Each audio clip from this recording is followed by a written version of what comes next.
Hello, hello, hello, and welcome to episode 4 of 40-something podcast.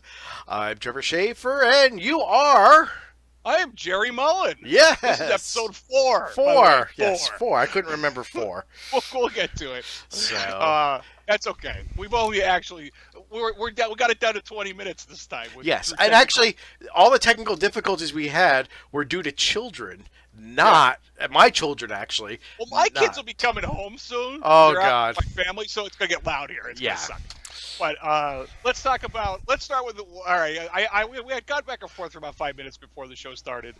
Actually, watching our wives not flash us because we wanted that to happen, and it didn't, and it sort of did, but didn't. Whatever. Your wife flipped me off, which is probably well deserved after all the bad things I've done to you. She treats you like she treats me. Yeah, a tool. Anyway. That's like a twofold joke. I don't even... It is. Okay, first of all, I gotta ask you. For those of you not on video, I apologize, but what the hell are you drinking out of? Is that a thermos top? It's a thermos top. That's what it looks like. I had a thermos for a long time, and I actually broke it, right? And they're indestructible. But I love this little cup. It's so useful. So I asked Kelly, I use it all the time. I use this. I don't like glasses, if that makes anything. I rather use plastic. I'm just the type. Well, I'm afraid I'm going to break. I have a 3-year-old, so everything except for we literally have 3 glass. Actually, we had 4 glass cups, and 1 broke 2 days ago. So all the good glass is actually packed away. So yeah, but I have a bunch of coffee mugs, obviously, because I live with the coffee queen of Chicago. There's a Ferris Bueller reference there for those that aren't old enough.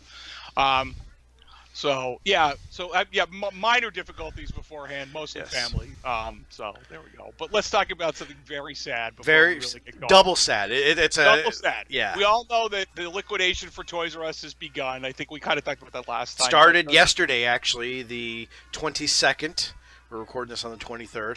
I heard, though, and I don't know how true it is yet because I haven't gone to the store. I heard really anything of value, let's say. I can tell you yes, because I went out to our two local Toys R Us's on Wednesday, and the electronics section was pretty much stripped in both stores. I thought maybe because I knew I actually found out Wednesday night. I spoke to the manager at the Scranton store, and she said the discounts would start the next day, which was yesterday, but she didn't know what they would be. But my thing was, since there weren't any discounts, I was hoping that all that extra stock they had in the back room, they would maybe bring out. So shit we haven't seen in months or years would be coming out, and they had nothing on. In fact, a lot of the shelves were bare. What cracks me up is I guarantee some Toys R Us still have Atari VCSs and fucking ColecoVisions and shit that have been sitting back, or NESs that have been sitting back there for 100 years.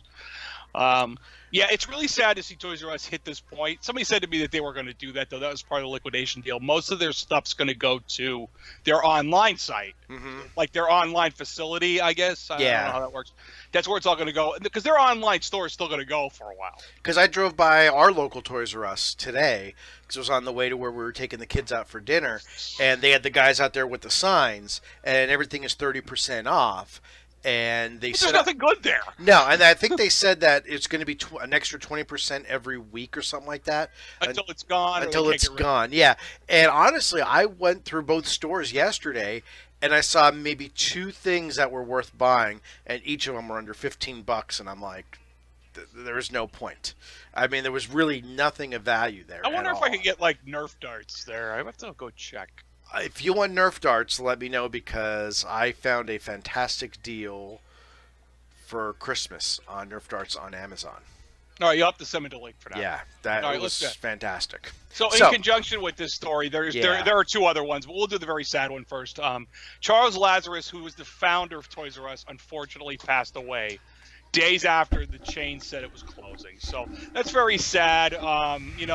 He eventually was the man that brought Jeffrey to the world. Yeah. And, it was one of the greatest. I would say you're going to see one of the greatest toy store of all time. Yeah, and I like what they said his concept was a supermarket for toys. Yes. And that was absolutely true. It's absolutely true, except there was no frozen section. Yeah, but they had ice cream. They did have ice cream. Yeah, so there was a frozen section, sort of. The thing that made me sad, and I read this last week, was that Toys R Us had a 2-year plan to come back. And one of their plans was they were going to remodel their stores and have a birthday party area. And you can have a birthday party. Man. And I'm like, oh, that is perfect because we have young kids. And it's just sad that knowing that we could have had birthday parties at Toys R Us. Because if I was a kid and had a birthday party at Toys R Us, that would have been the shit. Oh, are you kidding me? I would have been the most popular kid in school. Top dog birthdays, baby. I had a top dog birthday. Well, I did, but I didn't. We didn't have the official party. We just took friends there for a birthday party. I had two of them. I think I had one when I was like semi-young, probably in the 6-7 range, and then I had one when I was about 11, and it was like awesome. Do they still do McDonald's birthday parties? Because that was always a staple of being a kid. You always had to have a McDonald's birthday party with that horrible cake with that big freaking chunk of sugar on top. That's not cake. No, it's not cake. Sugar formed into a round shape with icing, more sugar. Yes. So, and then what goes along else with this odd Toys R Us story is nothing more than KB Toys is making somewhat of a comeback. I don't know. I didn't even know they were still around. Actually, Toys R Us owned what was left of them. Yes, and the company that's actually doing the KB revival weeks ago actually bought the KB brand from Toys R Us, ironically. Very ironically. Anybody ever hear of Nick of Time sales? Yeah. One there. So, no, all right, I'm petting you already, bud. Anyway. So Toys R Us, or KB, I'm sorry, he's going to bring up, like, they're going to have, like you said, pop-up stores during the holiday. It's kind of like how you go to the mall. Toys since they closed here. Yeah. KB's has been gone 15 years? More than that. Well, yeah, probably less than that. Early 2000s, early 2000s it was, I think, that KB finally closed, at least locally, all their toy stores. Because the last one I knew of was actually up in Hazleton. Because when I was working at the electronics boutique up there, it was right outside. It was like a KB outlet. And you used to get some good deals there. That's where they used to send the shit that never sold. Exactly. But you used to find the weirdest stuff there sometimes. Yeah, KB outlets were like the flea market of KBs. Yeah, pretty much. But you always, and this was good and bad at the time, you always used to be able to find Sega Saturn games there because no one bought Saturn games. And $5 32Xs. Yeah. I need something to hold up this table. I'll pick up that 32X. Yeah. That's great. Now, they're worth money now. A lot of that stuff's worth money now, you know. I don't think a 32X really is. But. And the funny thing is, Sega Saturn collections are worth a lot of money because no one bought them. And that was the thing. I mean, the games, a lot of them didn't have a long shelf life. A lot of them got sent back, that there are a lot of rare games out there just because no one wanted them. And now everybody wants them. Yeah. That's like, you know what, it's funny we mentioned the Sega Saturn and the Sega CD. Remember they came in those long, fragile plastic boxes? And, you know, they were like jewel cases, but they were like on steroids. That's the term. And some of the PS1 cases, because I know we talked about on Twitter, the long PS1 cases that were the cardboard. And I don't have any of the cardboard, but I do have one of the ones that were like the long jewel case. My copy of Mortal Kombat 3 is in that. Yeah. But they were on those plastic cases not too long, and then they went to the cardboard because they realized that they were like junk. Yeah, you know? And then they realized you could fit a lot more on a shelf if you went to a regular CD case and be a lot cheaper. Which they should have done in the first place. Yeah. I had Resident. I remember buying Resident Evil from Electronics Boutique. In the cardboard long box. The reason why I brought up the long box anyway was I got it used, by the way. If that meant anything, that shows you how I buy shit. But the long boxes, there's a company who does. Do you remember Night Trap? Everybody remembers Night Trap. I think so, yeah. That's that was that full motion video game. Yeah. that came out. It was on the Sega CD. I think was one of the earliest adopters of it. But the company that created that, and man, I can't remember their name, and I had it on the end of my tongue. But they have actually started to reproduce those Sega Saturn and Sega CD. I don't know, it was Sega Saturn and Sega CD long box cases. Remember what I said about my kids coming home? Like, yeah. Here they come. So they're actually reproducing those cases but collectors want them now. Was that on the That might CU be collectors. podcast? Because I saw that on the one video CU podcast? Yeah, I Yeah. didn't watch it, that little excerpt, but I did see that they're selling the reproduction cases. Yeah, that's right. So, in fact, that's where I got the kind of idea to bring this up. Mm-hmm. So thank you, Pat and Ian, for that, whatever that means. Wow, you guys are loud in my house right now. It's like they live there or something. Yeah, What yeah. the You guys hell? think you live here or something? Jesus. So yeah, bro, sad news, but good news. At least it's gonna be somewhere to buy toys. But here's my thing, and it's Tiny cup. Tiny cup. Hey, no matter what, if KB comes back, it's going to be pop-up, which is going to be the holidays. It's never going to be the same. Oh. Having a dedicated 100% toy store, it's not going to exist in 2 months when Toys R Us closes up forever. Because they said, I think by the end of May, every single Toys R Us is going to be shuttered. Yeah, and for us, at least where we live in the Northeast here, our local Toys R Us is a pretty big building. It's a very big building. For what it is, you know what I mean? That place must be mostly storage. I always thought that. I worked there in the 90s. Mm-hmm. It is, actually. But, I mean, yeah, we talked about that last time, so I don't need to bring it up again. But the place is a lot of storage. But they hadn't remodeled it when I worked there, like it is now. They remodeled it in the late 90s. Maybe even in the early 2000s they did. I don't exactly remember. Yeah, it was early 2000s it was. They did the remodel because they just remodeled the Scranton store about 10 years ago because they closed the Babies R Us, and the Scranton stores, it's weird. It's half Babies R Us, half Toys R Us.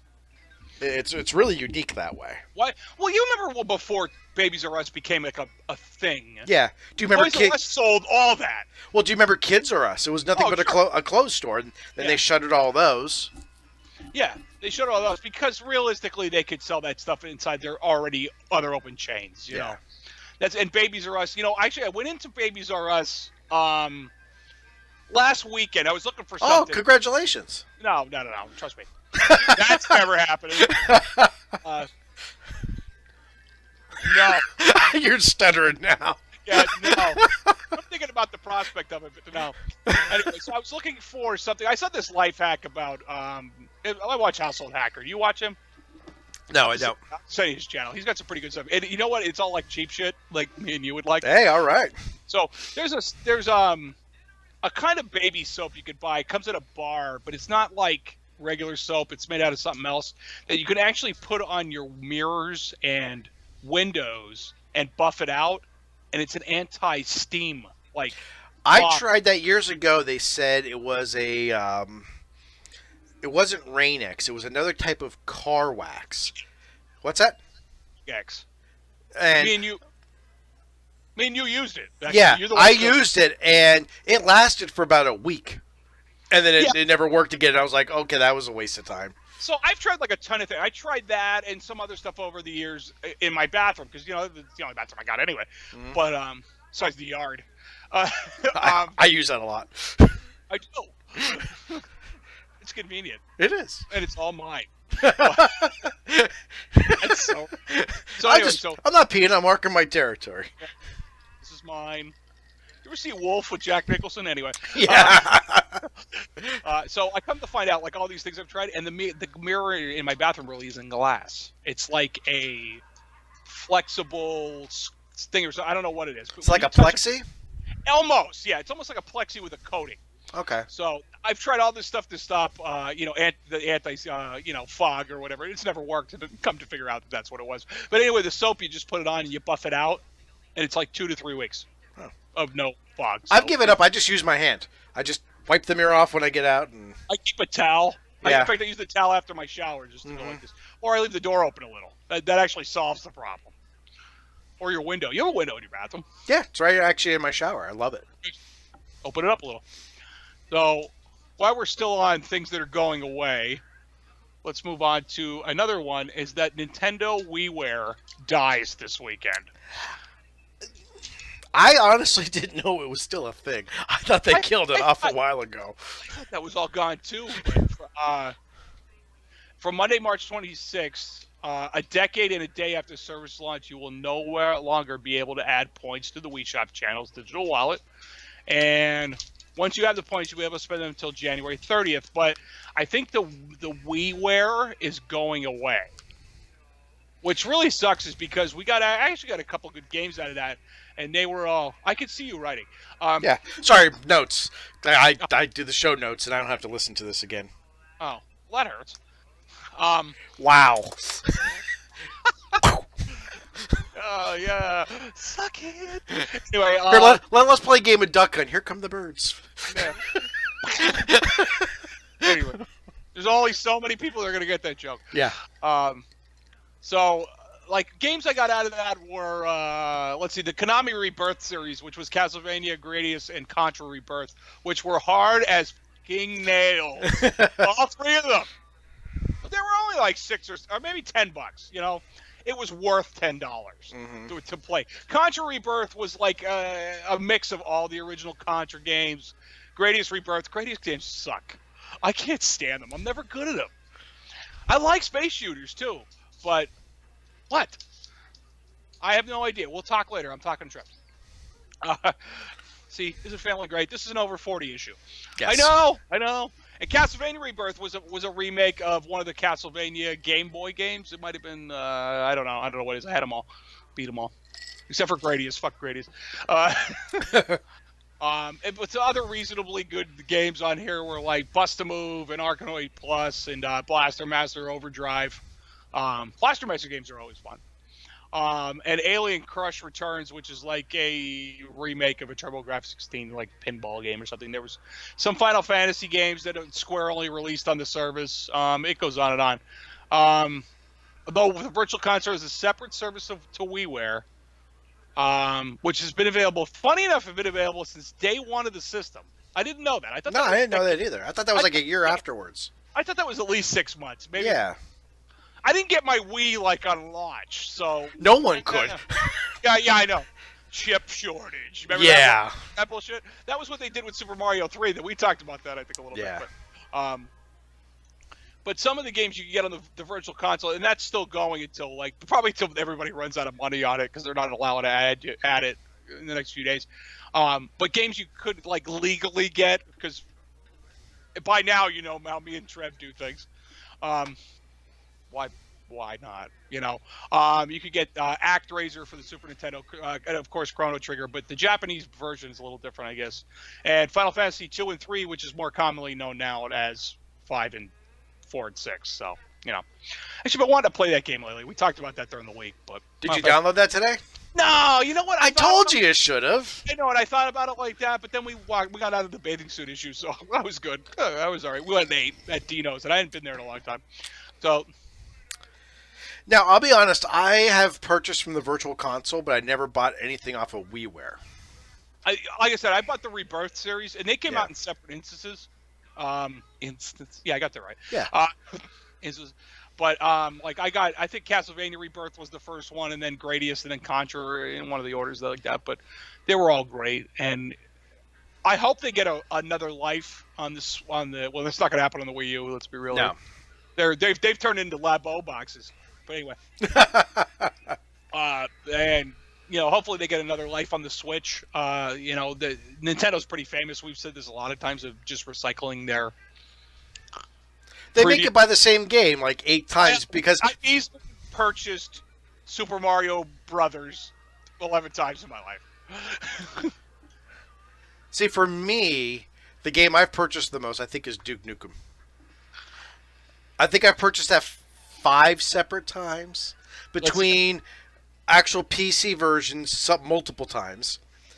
Because you had the original PC, then it had the redo, then I bought it on my phone, then I bought it on my iPad, then, I don't know, I probably bought it for something else. I bought it for the PC, then I bought it again with the Kiloton collection so I can get all the expansions. They got a good deal on it. Oh, if we're talking that, I bought Duke It Out in DC, Duke Nukem, Caribbean. But I'm saying you got the core game on the purchase. Yes. Okay, so I bought the original Atomic Edition.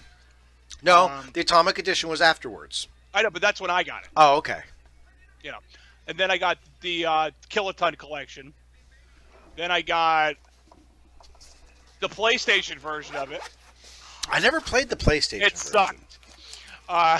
Then I got the PS3 release. There it is. There's that famous disc. God, that game's great. Then there was they released it for the PlayStation and the Vita, which me and John are the only ones that own one of them. God bless you. Well, Paved the way for the PSP. No, the other way around. See, no one cares about the Vita, so no one even knows the timeline. Yeah, who cares? Moving on. And then I bought it so I had it for both. I had it on the PS3, if I the one I have here, because me and John played the deathmatch on it, forgetting how fast deathmatch is in that game. Yeah. It's moves, and you know what? I guess I was used to it when in '96 and '97, but I'm not now. And then I had it for the Vita, that would be the same person, so I'm up to 4. And then I bought the 20th anniversary edition, which is 5. So I did buy the 20th anniversary edition. I bought the Apogee Classic pack, which came with that and Rise of the Triad. Rise of the Triad. Still love Rise of the Triad.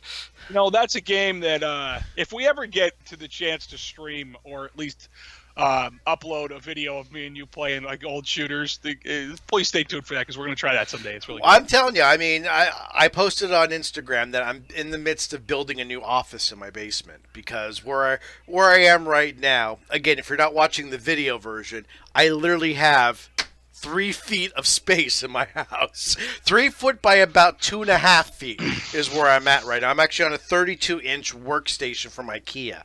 And my office is going to be about 10 times larger than the little nook I'm in. That once I do that, I plan on streaming shit and recording shit, and you and I could deathmatch whenever we want. Okay. It'll be nice. I'm good with that. And once I'm done... Well, I've seen your basement. We could build you a little space in the basement if we want to. Although your basement has a low ceiling, we could work on it. If I remember. It does, but no, I'm good. Yeah. I have a desk over there that I could be using. Okay. But I haven't hooked up to the TV. I just need a monitor for it. Yeah. Or TV. Another one. And you know what? I could probably get one at Goodwill for $30. So actually, I was just at Salvation Army up by the mall. All their CRT TVs, which I do want to pick up one eventually, but they had really big ones. I don't want like a 32. I want like a nice 24. $5. I have a 32-inch console model. I remember your console. That beast. It took me like a week to get it down the basement.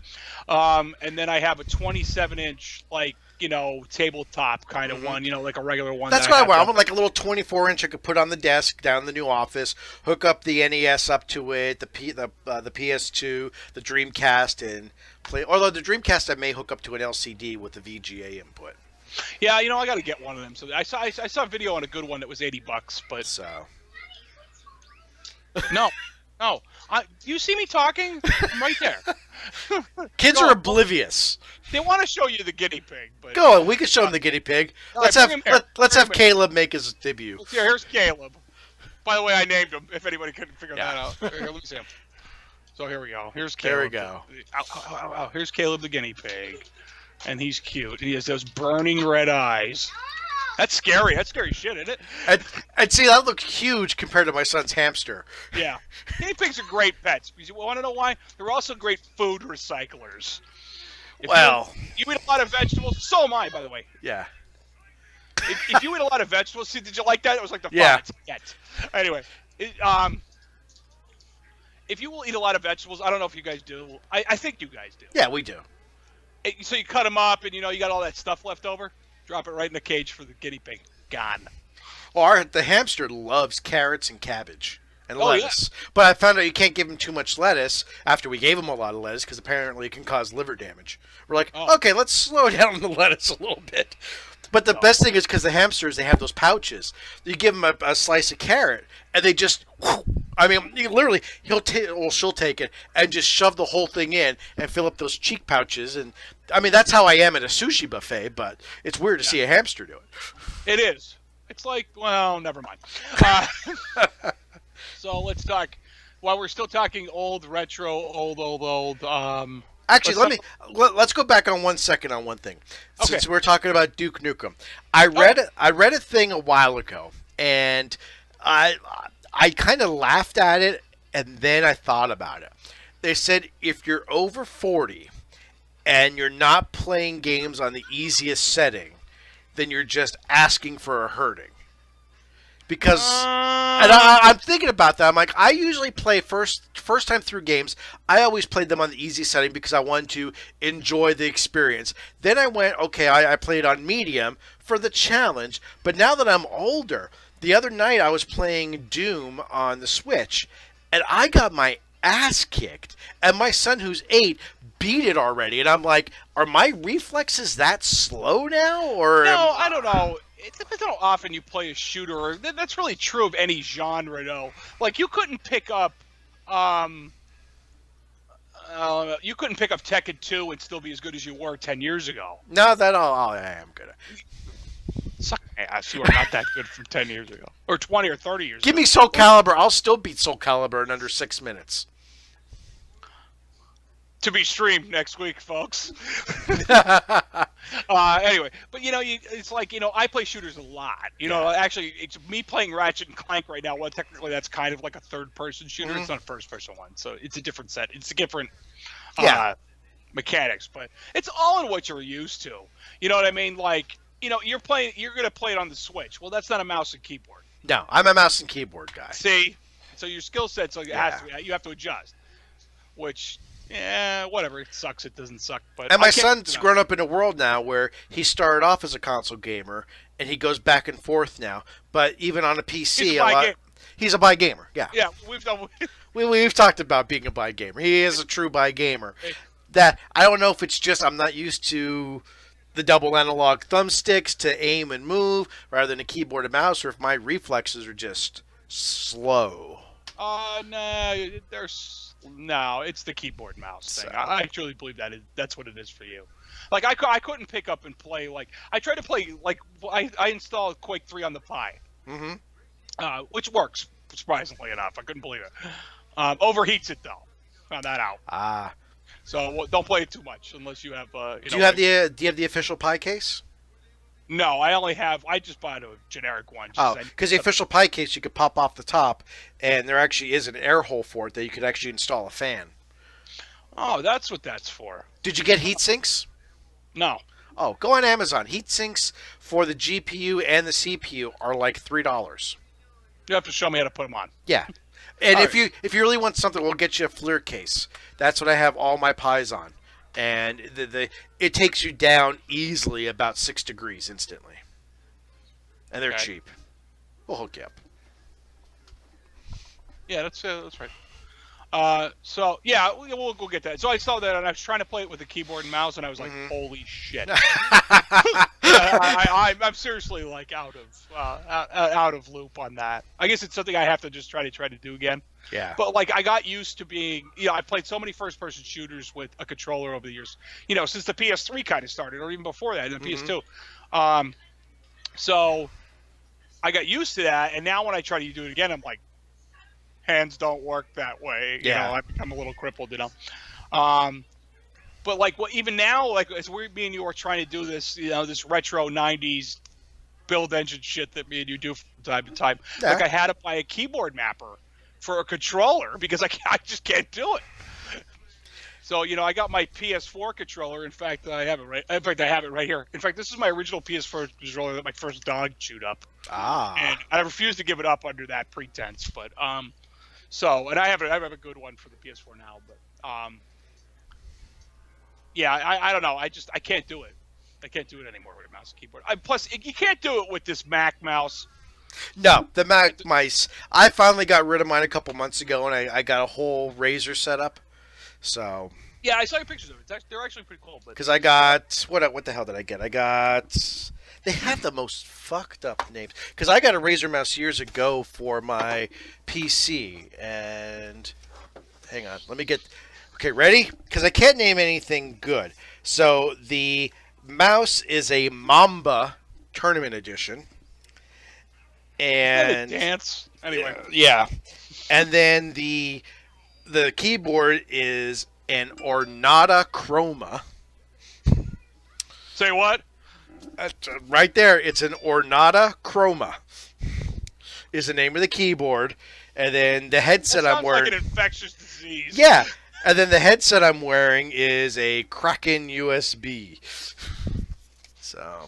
Man, where's the release the Kraken clip we used to have? So. And my phone's blowing up, and I don't know why. No, it's probably something. Yeah, you know what? I turned mine into. Yeah. In fact, I'll put mine on vibrate. Yeah. All right. So we're still on old. You know what? We were talking about first-person shooters. Let's talk about our experience with Quake Champions, the Doom edition. That is actually a. Go ahead. Your experience with it. It's a good experience, but it's interesting. I'll be honest. I haven't played through. For those of you who don't know, Quake Champions is out. You play different classes, and it's basically, think of, for those of you who remember Quake 3 Arena, that to the next level is basically what it is. It's like the spiritual successor to Quake 3 Arena. It totally is. But Quake 3 Arena had different characters, where in Quake Champions, you had different classes of characters.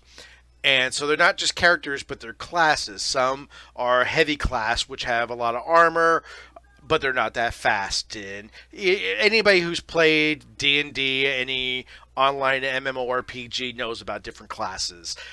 And what the Doom Champion is they take the Doom 2 engine and they basically try to emulate that by adding different classes, different characters, and I really enjoyed it. However, I will completely admit I am a dope because I've only played 2 of the classes.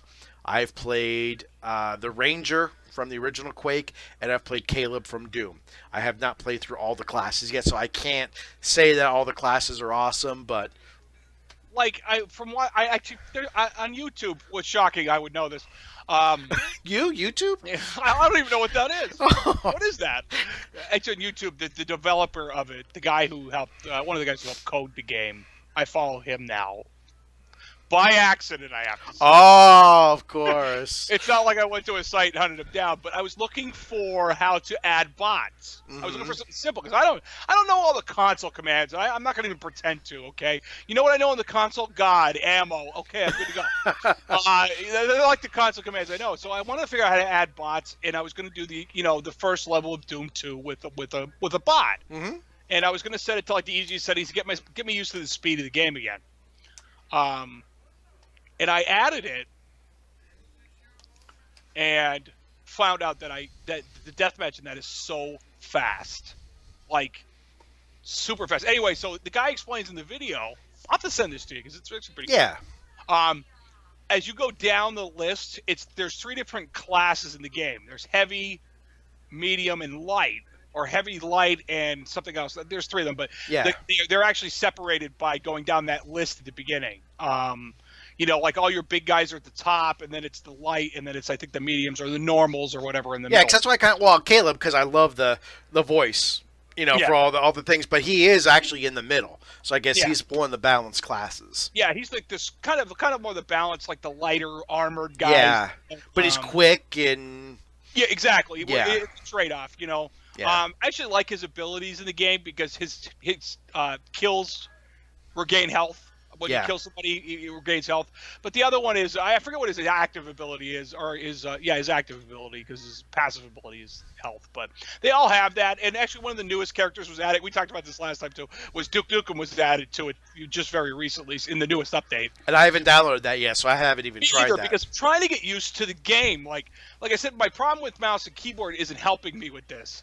So I went to my keyboard mapper and the game itself, and I actually had them side by side on the screen, which looks like I'm about to pray, but this isn't really happening. Tricky as a priest.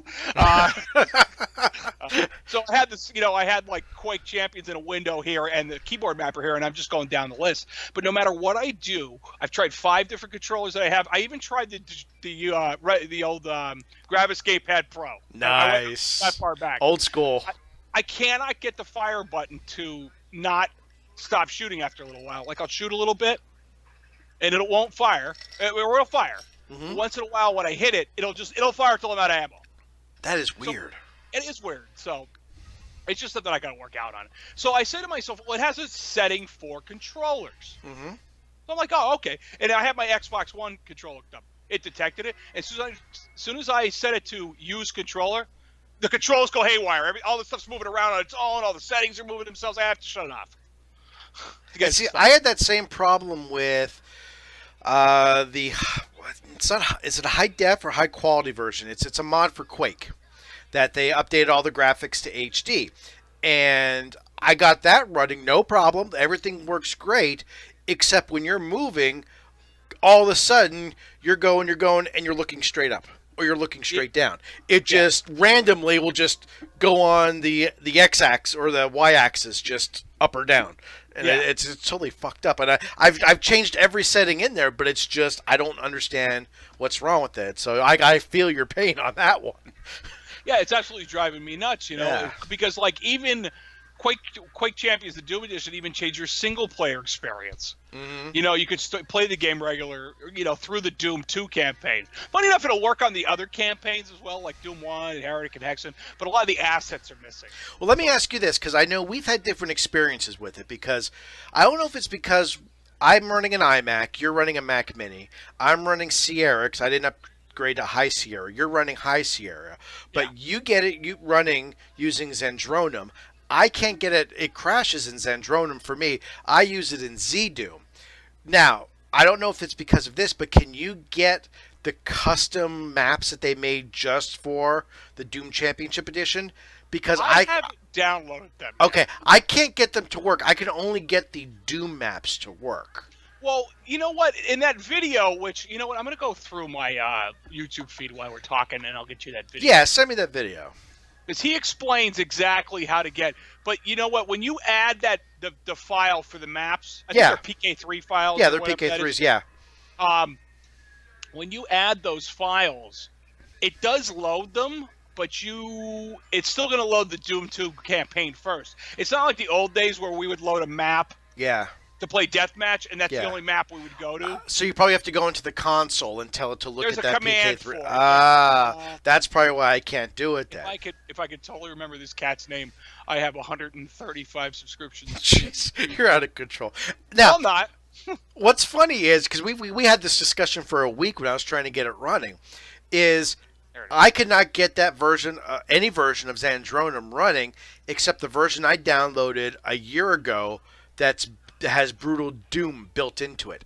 Every other version of Zendronum crashes on me as soon as I load it. You know what? And that's like the same problem I have with Aeons of Death. Yeah. Like Aeons of Death is a fantastic mod that adds like weapons from every first-person shooter ever. I've used weapons I've never even seen before. I know. There's shit from like Hexen 2. There's crap. Like all this other stuff. It doesn't even matter. But I can never get it to work. Now, on my old PC, which is still here, and I've never done anything with it for a year, it works perfectly fine on it. And see, that I could load up just fine, because I sent you a copy of it. I uploaded it to my server. I haven't tried that yet. I got to remember to do that. But it's using an old version of GZ Doom, not Z Doom.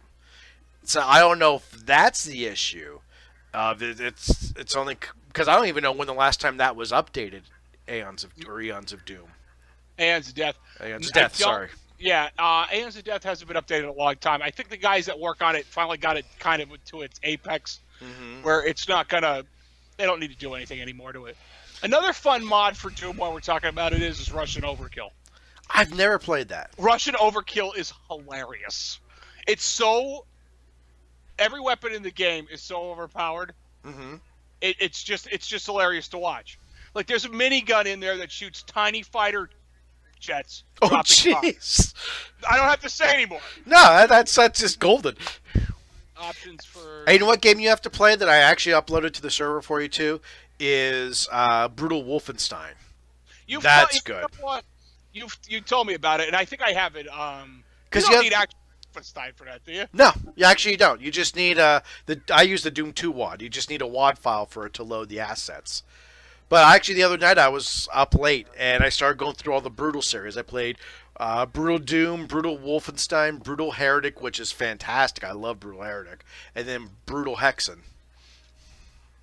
Hexen, the Brutal one, I started to play that a little bit. It's much faster. Yes. It's way faster than the original. Like, Hexen was inherently a little bit slow, I always thought. Well, I would say a lot of the Doom games are inherently a little slow in comparison to today's stuff. Hexen, that was one... I'm not going to say was the first, but it was one of the first-person shooters to introduce the class system. Yes. So, and because I always played the warrior, which you did move slow, and if I remember, if you did play the mage, you did move a little faster. I think that's the other way around. Is it? Yeah. Okay. I think the warrior had the highest speed, while the mage had the slowest speed, but he also had the highest attack. Yeah. And the cleric was in the middle. He had mid. He was your. I liked the cleric in that game. I always thought he had cool weapons, but that's how I judge most games. I hate to admit that, but I'm like that. So, yeah. Overall, Quake Champion Doom Edition, Doom's Edition. Quake Champion Doom Edition is pretty cool. It's another case of look what I could do with this engine that's like from 92 or 93 or whatever, And they do a great job. And a lot of that's good source porting and the front end they use all that. It's all great. But that was a collaborative effort. I believe it wasn't obviously just one guy. That would take years. Yeah. But it was a collaborative effort.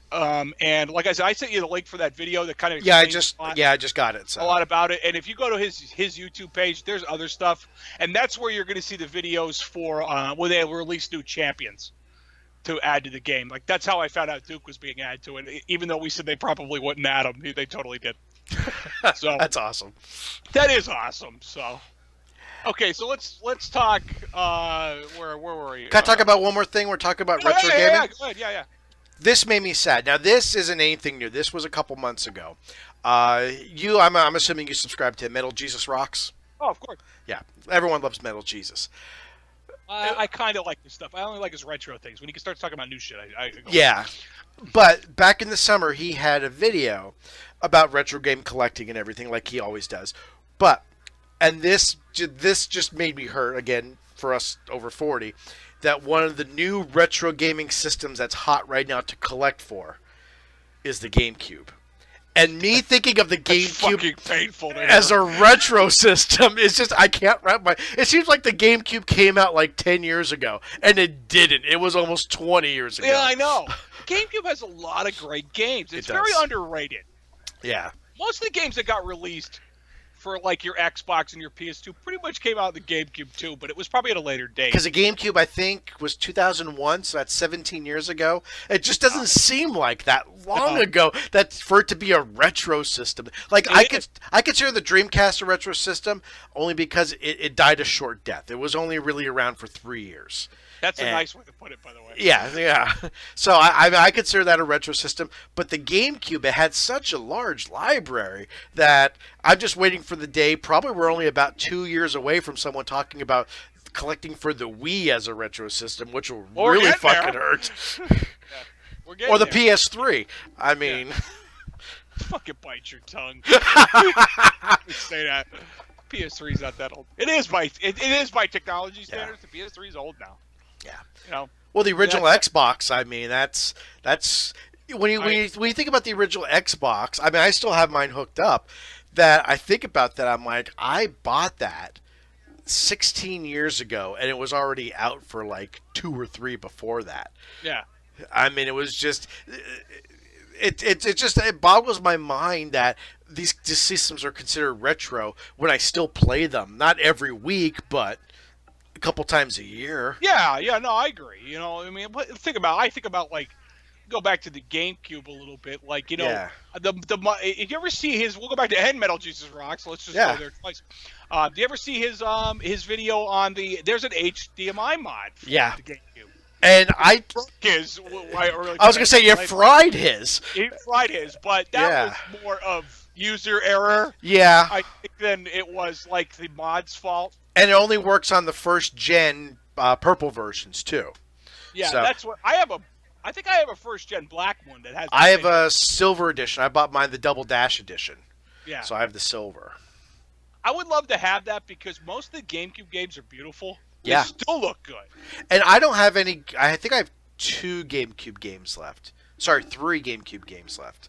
And I'm not going to get into the story about being robbed years ago, blah, blah, blah, blah. But the one thing I don't have is I have a piece of shit third-party used GameCube controller that eventually I want to invest in a set of actual licensed GameCube controllers. Well, they re-released them a couple years ago. So that's what I mean. I want to pick up a set. I have 2 memory cards for it, and I'm not gonna say I'm gonna start collecting. That shows its age, right? Yeah, right there. But with the new Office, I do want to have, like I was telling you before the show, I want to have my original 486 hooked up, my Macintosh Classic 2, a Windows XP machine, a Windows 95 machine, along with my new Mac, so I could play the breadth of games on original hardware. But in the one corner, I want to have a CRT TV with a bunch of old consoles hooked up to it. That it would be nice to. The GameCube is sitting up in my attic on an old dresser, just collecting dust, literally. Which is ironic because the box is on the other side of the attic. I just never put it back in the box. But I would like to bring out those games and play some of those games. But when a system, becomes the hot retro system, the prices go through the fucking roof. Yeah. It's like it's just horrible. Even if you go to a yard sale or flea market, they want outstanding prices for them. And I'm like, you're never gonna get it for Madden 2001. $10 for Madden. I mean, it's like that thing's about as useful as toilet paper. I think I have 3 GameCube games left. I have Metroid Prime 1 and 2, and I have Mario Kart Double Dash. I think that's all I own. I have Luigi's Mansion. Which you paid $1 for? Oh, I paid quite a bit for that, actually. That was an eBay purchase, because I had to buy that back. I got Mario Sunshine, which was actually a GameStop, and then I bought my wife a Wallace and Gromit, which I don't think she's ever played. But that was like $1.99 back when they were clearancing them out. And now you won't find them there. You'll find them at all the... I was just at it's not a new retro game store. It's one I've never been to on Wednesday. And the guy had a whole wall of GameCube games. But I don't think I saw a single game under $10. Is that the guy down $10. on Lee Park? No, it's over on Wells Ave. It's One Up Games. Oh, okay. Oh, I know where that is. Which all the reviews said online he was high priced, and he is extremely high priced. Everything I saw there was almost double what I've previously purchased it on. So, although he did have 2 Dreamcast games I needed, but he was charging high-end eBay prices. And although I was there, I saw something I never thought I'd see. A guy there, while I was there, bought 2 N64 loose games. He bought Zelda Ocarina of Time with the holographic sticker on it, or the lenticular sticker, and Conker's Bad Fur Day. Conker's Bad Fur Day. Which is one of the rare N64 games. $150 for both loose games. No box, no manual. And I never thought I'd see someone spend that much money in front of me on. Now, Conker's Bad Fur Day, that used to be like a $150 game. He had it for $80. So, and he had the lenticular. Who are they kidding here? Go online. That's how much Conkers is demanding, which makes me hurt because that's not even a good game. I worked at EB during the heyday of the N64, and I could have got those games cheap, and I should have.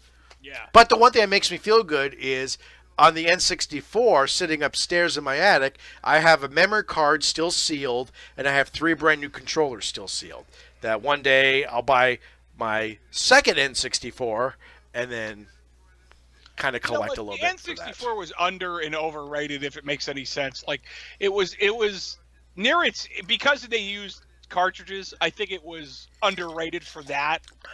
Well, they took a step backwards because everything was moving to disc, and well, we're not gonna go into the story between Sony and Nintendo with what eventually became the PlayStation and what eventually became the N64. Well, they built their own worst enemy. Yeah, pretty much. Really did. No. But Nintendo, after that relationship soured, they decided to abandon the CD concept and go back to cartridges, which was the last system to ever use cartridges because they're cartridges. They are so limited in space that you can't compare that to a CD. No, those are pretty much SD cards. Pretty much what they are. Right. Well, yeah. They're cartridges. Okay. I'm not wrong. No, you're not wrong. I'm not wrong. Should we talk about the UMD disc that Sony tried? Oh, no, that was a good one. how about the what did Sega try? They tried they had the Dreamcast. Oh, the GD-ROM. Yeah, the Which GD-ROM. It was a gigabyte disc that was supposed to stop copying, and they realized it could be copied just as easily as a regular CD using just a simple little plug-in to any ripping program. It's you can try whatever they want. Yeah. You know what? I think one of the most difficult ones for them to crack over the years was the Sega CD. There was something always weird about the hardware and how it worked. Like, it took years for them to get that. I remember reading an article that it was finally like somebody had finally figured out how to do it. There was like a backdoor to it or whatever, but they figured it out. But the N64 was underrated for that, but had some of the greatest games that were ever made. Yes. And I will not say on this, and you can give me hate. You guys can hate me. Whoever watches this show can hate me. But Ocarina of Time is not the greatest game ever made. No. Stop believing that, okay? Play A Link to the Past and then follow it up with A Link Between Worlds. You have played the two greatest games that may ever exist. My opinion, and I haven't played the whole N64 library. Here comes Super Mario 64. Wait. The top two games on the N64, Mario 64, obviously, and GoldenEye. Oh, yeah. Well, Close third is Turok. I'm going to agree to disagree because Okay. I think I agree that Super Mario 64 is the greatest game on that system. It really is. It was made for it. It was. It was designed. They took the That game controller design- was designed for Mario 64. It was. It was. That's all it was ever designed for. Like, if nothing else came out for the N64, they would have been fine. Yeah. And then GoldenEye probably was. I would probably have to agree. Yeah, I'm going to agree with you. That redefined the first-person shooter genre on console. Yes, it did. Yeah. It really did. And, I remember I watched something about it just very recently, in fact, that the multiplayer was something that was only added like 6 months before release. I can't imagine that game not multiplayer. That's the majority of what I played on it. Yeah. Like, of course, you played the campaign, and you have to be really, really sick to play that on 00 agent difficulty. You have to have problems. That's impossible. I can't remember how many hours we used to play the man with the golden gun. I mean, one shot, you're dead. I remember getting people, a friend of my house, to leave. Now, that's ridiculous. I'm out of here. All right, I will say, and this is going to cause a lot of hate, one of the most overhyped games, and I will admit I was part of the hype, but play it today, is Shadows of the Empire. That game sucks balls. Back when it came out, it seemed amazing, but it has not stood the test of time well at all. Most of the stuff from the N64 hasn't stood the test of time. So it doesn't have to. No. Most of that stuff there is for its nostalgic factor now for us. Like Turok, looking back, Turok is pretty good and awful all at the same time. I think Turok was kind of a game changer for the simple fact, and it was overused after this, was the fog. Oh, yeah. You couldn't see that far. There was no draw distance that things would just come at you. And Dino Crisis on the PlayStation used that heavily, and then so did Silent Hill and every other horror shooter genre game after that. But, that was a thing, I guess.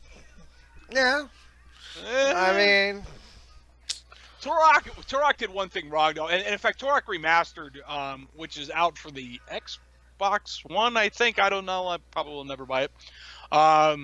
Yeah, right. If it was like $3, I probably would. But let's be realistic. They combined platforming with first-person shooter. You don't do that. You don't do that, okay? No. There's only a handful of games over the years that have gotten away with it, and it's been pretty good. And Turok's controls, first off, using the N64 controller to do anything perfect don't work. No.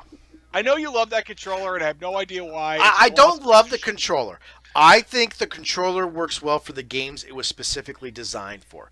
Like, so you mean Super Mario 64? Mario 64, yeah, stuff like that. You play, God love you try to play like Mortal Kombat 4 on there. and you're going to throw that thing across the room because it's not made for mainstream games. The games that were made for specifically the N64 and weren't ported from anywhere else utilize the N64 controller properly. But any kind of ported game, no, it's not made for that. I think, like I remember playing when Mortal Kombat Trilogy came out, which was a big thing for me. You know, and yeah, hours upon hours, days. I'm surprised that. Go ahead. Go ahead. No, I'm surprised that disc still works. I still throw that disc in every once in a while on my PS3, and I'm surprised it still spins up. That laser didn't burn a hole through it for as many hours as we played. We played that for days, you know. But I played the N64 version, like I wouldn't say like years later, but within a year of playing the PS1 version. And besides the obvious changes to it, like missing characters and all that, you cannot do combos with that C button. No. It wasn't designed for it. No. So, come here, Caleb. Let me get you away from the dog here. And it's weird, too, because of how wide the N64 controller is. When you get used to the PlayStation controller, having your hands that far apart and at that angle just feels so unnatural. It's just weird. Yeah. All right. Here, take the rat away. And I will agree to a certain point, because you know I love the system, is the Dreamcast controller. The Dreamcast controller. Okay. Let's have an argument to argue. They were like the controller was first off. The controller was built up the Sega Saturn 3D controller. If you look at them side by side, praying to God again. If you look at them side by side, they're nearly the same in terms of their overall shell. Yeah. Okay. Yeah. If you that's really true. Yeah. If you first off, the plastic on the D-pad might be harder than diamond. Yes. That thing sucks. Well, if you swing a Dreamcast controller, you could kill someone. A first party controller, that is. The third party, but a first party controller. Those things are solid. They are. You could probably actually use the N64 controller as a fucking batarang. You could. You know, like you remember what was that thing used to wrap around their legs? There you go. But the Dreamcast controller, we both have to agree, was built around one thing, and that was the concept of the VMU. Oh, that's all it was for. That's why the stupid controller cable comes out of the bottom, which I hate. Because, I mean, it has a hook that you can bring it back up, but ladies, you lose 3 inches, and ladies know what 3 inches can do. Let's be honest. So let's move on from that. But the one thing I do really like about the Dreamcast controller is the analog stick. The analog stick actually is knobbed. Well, I shouldn't say knobbed. It's got little spikes on it, I guess you could say. 3 inches. I know. You deserve what you got there. Let's move on. But it's not one of those rubber pads that'll wear off on you or anything else like that. I mean, this thing, it almost hurts when you use a brand new Dreamcast controller. But you know, a perfect example is just trying to play Marvel vs. Capcom 2 with that thing. Oh. That's like, it's great. It is. Their version on the Dreamcast is probably the best home version of the game. Yes. I have it on the PS3. They ported the Dreamcast version for the PS3. Yeah, exactly. Yeah. You know what I mean? So, but that controller wasn't made for anything more than Nights into Dreams. Yeah. But I will say the N64 controller is the only controller I've ever used that actually makes my hand cramp. It does, because it's made for 3 fucking hands, and we only have 2 as the human race. Mm-hmm. A close second would be I want to know who the hell designed the GameCube controller as well. It was a controller, but it had those the analog sticks had the little fucking nubs that came out like afterthoughts almost. Okay, well, we're going to agree to disagree again. Okay. I love the GameCube controller. Oh, okay. So you love the GameCube, I hate it. I love the Dreamcast controller, you hate it. That's where we are. Yeah, it's all right. It is what it is. Yeah. But all right, so do you know what controller will never go old? What? The Atari VCS controller. Oh. That's all you got. You don't need that much. It's this. You know? It's like playing with your dick. I mean, it's just... Yeah. You know, wood grain and all. I don't have any faith in this new system that they're putting out, by the way. No. Not in the age of emulation. I'm sorry. First off, Atari hasn't said much about what it's going to do. Did you see how we transitioned right into the story and nobody realized we did? See, we're almost getting good at this hosting a show. Except when we bring up how good we did a transition, then we're pulling back that fourth wall. We're here for you. All right, so the only thing Atari's really said about the VCS, which is really a great throwback to its original system, because the 2600 was called the VCS before it was called the 2600. Yeah, video computer system. Yeah, the video computer system, or whatever. I have one somewhere over there. I was disappointed. I found mine a couple months ago. I thought I had the wood grain version. I don't. I have the all black version. You have the Vader. They call so it. Yeah, I thought I had the wood grain, but I didn't. I have the wood grain one. Let's see. The only thing they're saying about it is, but first of all, if it was getting close to being vaporware again, it has an Xbox 360 style controller along with an original Atari 2600 style controller, one button. Which, how many games it's going to probably play. Oh, actually, I missed this in the article. 200 games from the Atari's classic, library is going to be on there. So if you like hearing bleeps and bloops, and the ending to Missile Command always sounded cool to me, but which that would make a great ringtone, but that's for another show. I have to remember that. I have to write that down on the show notes. It's going to do. It's supposed to be like a Linux-based device in the medium strength power range. I don't know exactly how you want to say that is, but also known as has a Raspberry Pi in it. You're thinking the same thing. Yeah, exactly what I'm thinking. But it's supposed to be able to play some more modern things too. I don't know how much it'll be able to do that. It has here's some of the technical specs for geeks such as yourself and myself. It has a AMD Bristol Ridge A10 APU, which is about $90 on Newegg, by the way. That's actually written into this article, which is funny. It has, a Radeon Vega graphics card. What the hell does it need a Radeon Vega card? It's Atari. I could play that shit on, like, anything. Well, like I said, it's also going to have performance comparable to a high-end PC laptop. That's what they're aiming for. Why? Because they're going to actually do, like, newer games on it along with their retro library. It's going to have a small form factor, obviously Bluetooth, Wi-Fi, USB 3.0, powered by Linux, so that's a thing, I guess. But presumably it'll really have mid-tier performance. Let's be real. This is another set-top box in a long line of them that have given it a shot, like the Steam Machine, or whatever that was. The Ouya. Well, yeah. In fact, that was mentioned in here. Yeah. The Alienware, they tried one, the NVIDIA Shield. Everybody remembers that like $800 portable that they tried. Well, believe it or not, the Shield is still out there because a lot of people hack it for emulation and doing DVR shit with it. Why would they do that when you could just buy the Ouya? Yeah. Or why would you do that when you could buy a Raspberry Pi? Yeah. Or in Trevor's case, 5 of them. No, I only have 4. I was close. It was pretty good. There's Although, one on order. The new one came out, the B Plus, last week, so I will be probably ordering one of those soon. So there's that. So I have don't an know addiction. What Atari's aiming for here. I think we don't need a 10th Atari flashback, even though I have a lot of fun with mine. And here's my thing, okay? I'll understand, okay, they're doing the higher end, because I'll be honest, I didn't read the article like most of them that you sent me, that I didn't know they were going to do the newer games. But when they first talked about this console, no one knew what it was going to be. They thought it would just be the entire Atari collection on an official Atari console with official Atari hardware, to which I question any kind of value in that, for the simple fact I was at a used video game store Wednesday, and they were literally selling 2600 cartridges for $0.25 a piece.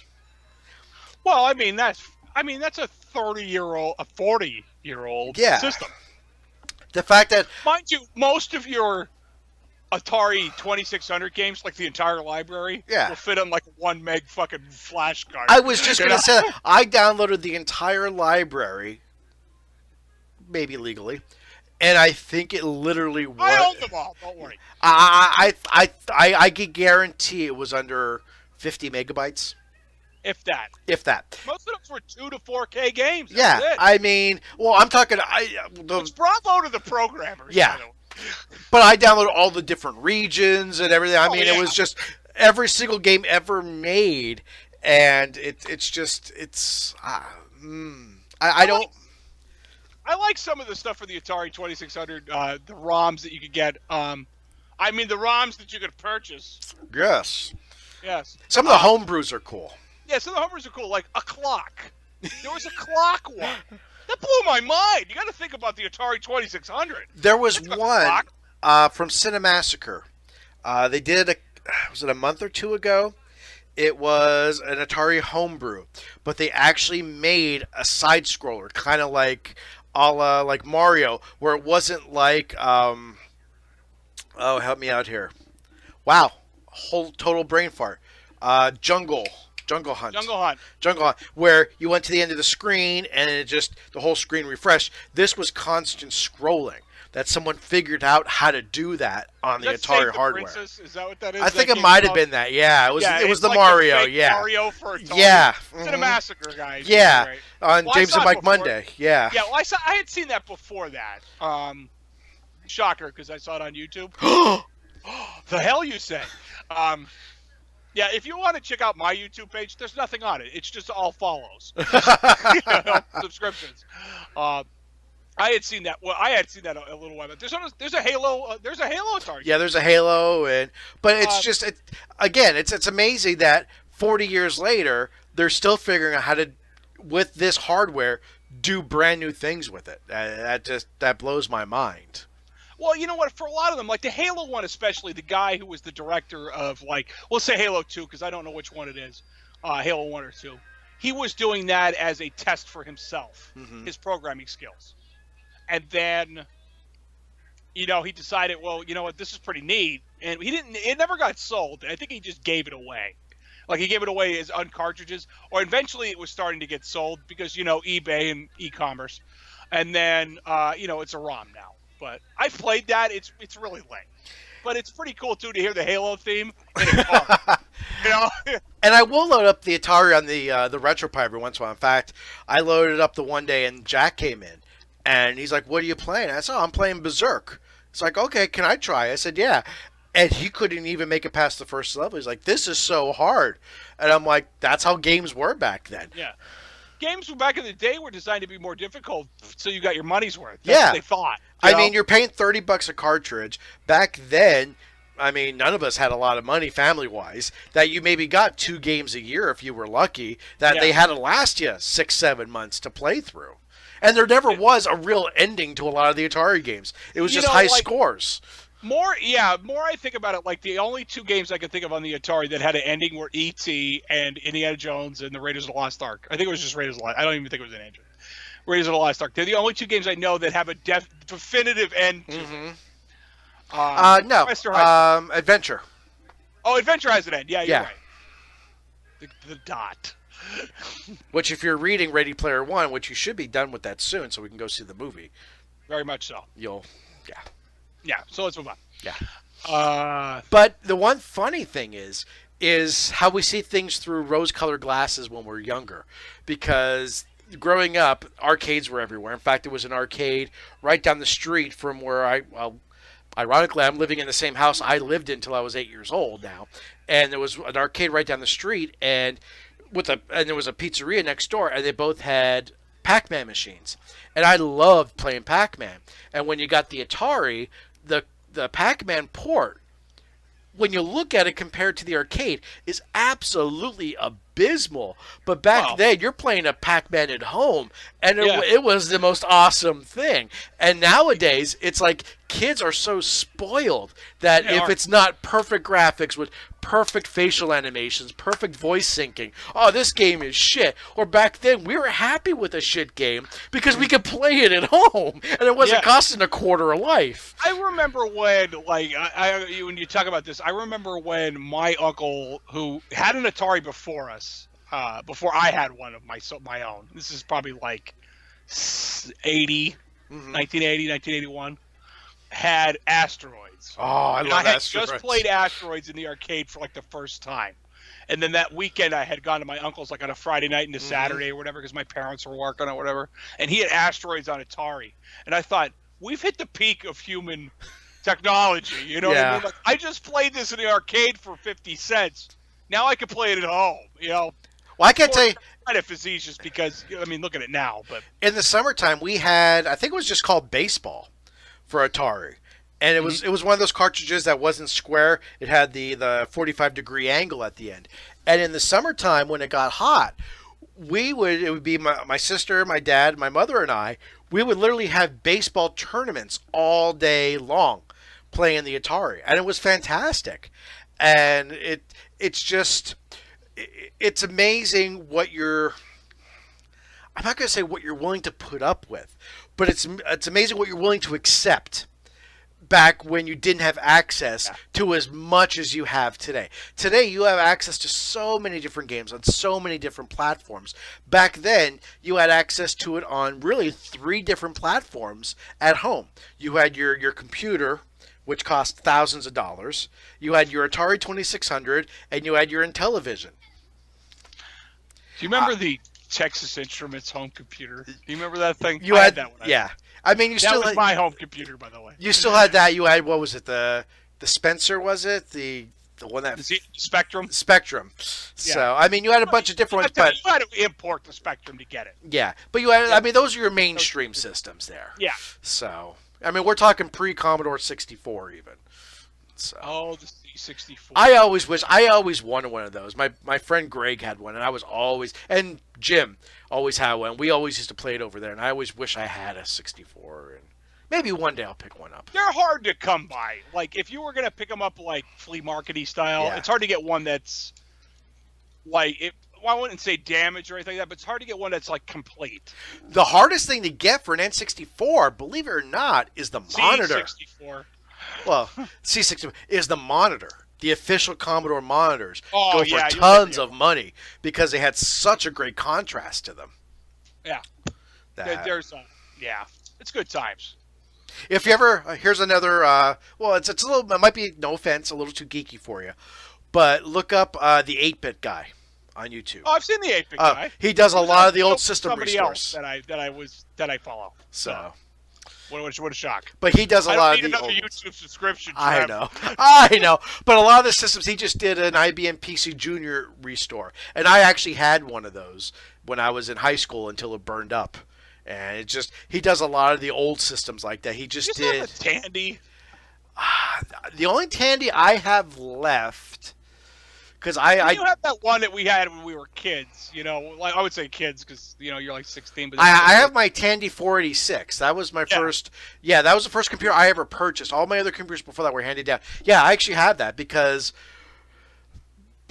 2003, I think it was. I brought that back out, restored it, went on eBay, bought an ISA network card for it, and fully networked it.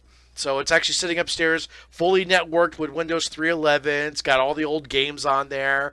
I think I upgraded it to like a 300 megabyte hard drive from the original 120.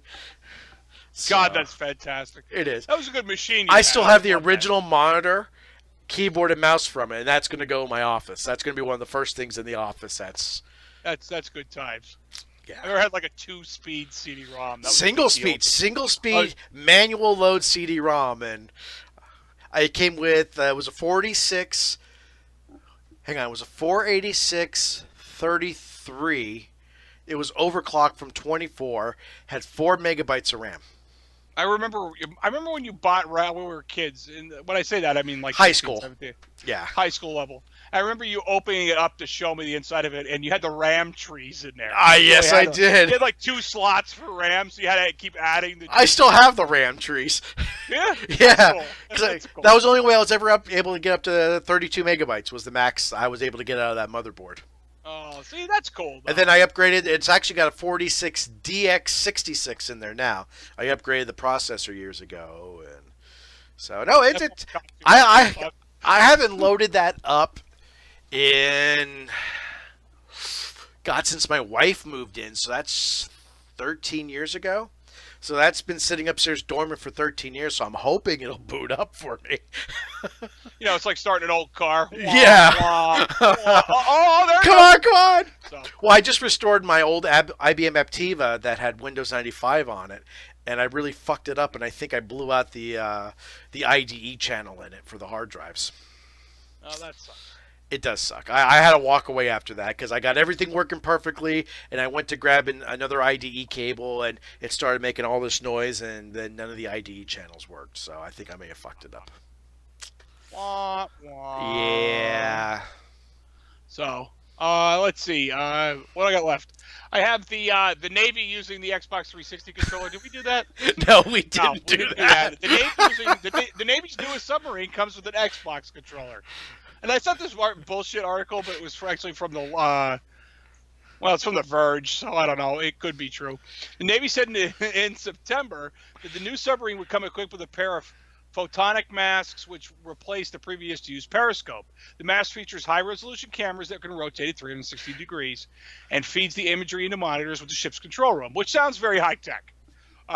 It's a camera on a stick. It's a camera on a stick, okay? It's a selfie stick that's basically gone well beyond that. Yeah. Initially, the masks were controlled by a helicopter-style stick, which I would imagine is something like this. Yeah, it's a joystick. Yeah. So, and the best way, but those were described as heavy and clunky, and they were swapped out for an Xbox 360 controller. Now, Commander Reed Kopp, Koepp. So I apologize if I've butchered that. Cope, something. Cope. Maybe Cope. Coep. All right, so whatever. We've totally destroyed this commander's name. Please don't bomb us. Using off-the-shelf technology saves the Navy money, while the controller is already intuitive for the submarine sailors. These guys know how to use an Xbox 360 controller, so why not put one in front of them? Now, is this life imitating art, or is this art imitating life? Now, when we grew up, we were known as the Nintendo generation. But remember, okay, a lot of our listeners won't. During the first Iraq War in the early 90s, and they talked about the automated drones and dropping the bombs remotely, that they said that it was the Nintendo generation because you were doing it remotely with a controller rather than flying the actual plane. We've gone beyond that now when we're actually using legitimate fucking Xbox controllers in a goddamn submarine. Yeah. We've gone well beyond that. Here's my question. How long until this is in Call of Duty? I'm thinking the next version of Call of Duty is going to have. You're going to be playing the game with an Xbox controller, watching a guy control a submarine with an Xbox controller. It's going to be like a paradox. Now, here's my question. Because we all know Xbox controllers are not indestructible. They're not military-grade hardware. How many extras are on each submarine so when someone gets pissed off, it's like they're going, oh, fuck it. They smash it against the controllers. Yeah, that's like a really probably a good question. I mean, you know what? And also... Well, you can't retract it because the X button isn't working. It's stuck. Yeah. And it's just fucking loop. Peanut butter before you control, you know... God, that's sick. But it's true. At least we're not using Xbox 360 because you can imagine being in a battle scenario and all of a sudden you need to use the periscope and you get the red fucking ring of death. That's so bad. But let's be honest, if they wanted military grade hardware, they should have went with the Duke controller. Oh, jeez. Oh, yeah. I'm telling you, man, they could probably use this. They could probably use that to hammer a hole shut. Coming from the grandson of a Navy person. I know my grandfather said, Navy halls were very, very strong, but nothing stronger than the Duke. It's a good team building exercise because you need 2 people to operate the Duke. One Yeah. for the D-pad, the other one for the buttons. Yeah. You remember when, if you look at the Duke in the original Xbox controllers, not the Xbox One or 360, but the original one, they had the black and white button. Yeah. Yeah. Okay. So, what was the concept there? Every game I ever used it for, turn the lights on, turn the lights off. Are you fucking kidding me? They became the L2 and R2 for long term, but that's pretty cool though. But like I said, is it life imitating art or art imitating life? I think it's life imitating art because video games have become so mainstream that for kids going into the military now, they grew up on these controllers. Yeah. You got to think, man. Kids going into the service now, it's 2018, for reference, for you time travelers. Yeah. That's where we're at right now. These kids that are getting out of high school this year are going into the Navy. You got to imagine some of them got, at least one kid from high school anywhere is going in the Navy. In the Navy. Sorry. I always think of Down Periscope when I think of the Navy. Oh, I love that movie. It's so bad. It's great. And Bruce Campbell's in it. You can't go. No, sorry, that was That's McHale's Navy. Yeah. Kelsey Grammer's in Down Periscope. McHale's Navy had Bruce Campbell in it. Yeah. I love the line in Down Periscope. It says, "No offense to the USS Rust-Oleum over here, but I'm never going to get this thing," or whatever he says. I forget his name, the radio guy, that the submarine was an old diesel. Nothing worked, so he had to lick his fingers and hold the wires like together. 2 wires all He knew how to keep the ship silent, you know what I mean? So it would never get caught.